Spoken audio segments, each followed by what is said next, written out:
ఏముంది, పెళ్లి చేసుకున్నాక మార్చుకోవచ్చులే. చాలా జాగ్రత్త అమ్మా.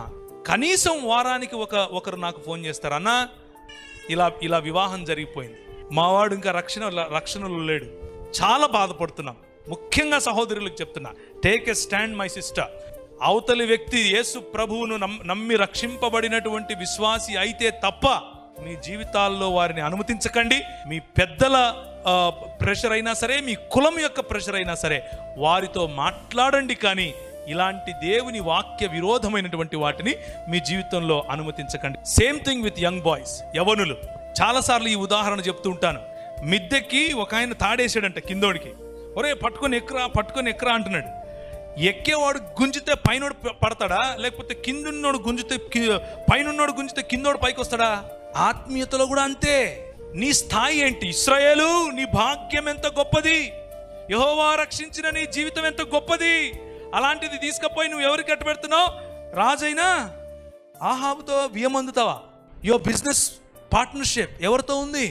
మీరు ఎవరితో వియ్యమందుతున్నారు? మీ ఇచ్చిపుచ్చుకోవడాలు ఎవరితో ఉన్నాయి? నేను లోకంలో మీరు ఉండకండి అని చెప్పట్లేదు, లోకంలో మీ సంబంధం ఉండకూడదని చెప్పట్లేదు, మీ బంధుమిత్రులతో మీ సంబంధం ఉండకూడదని చెప్పట్లేదు.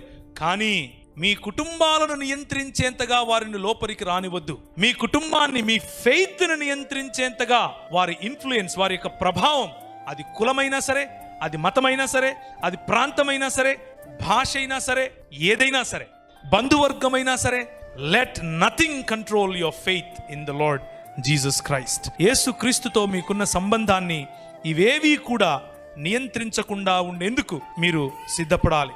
దాన్నే పరిపక్వత అని అంటారు. ఇశ్రాయేలు రాజు యెహోవా యుద్ధ విచారణ చేయుటకు ఇమ్లా కుమారుడైన మికాయా అను ఒకడు ఇచ్చట ఉన్నాడు. అయితే అతడు నన్ను గూర్చి మేలు ప్రవచింపక నిత్యము కీడునే ప్రవచించుచున్నాడు. వాక్యం చెప్తే ఈయనకేమనిపిస్తుంది? కీడు వినిపిస్తుంది. వాక్యం చెప్తే ఏమి వినిపిస్తుంది? కీడు వినిపిస్తుంది. ఎవరికి?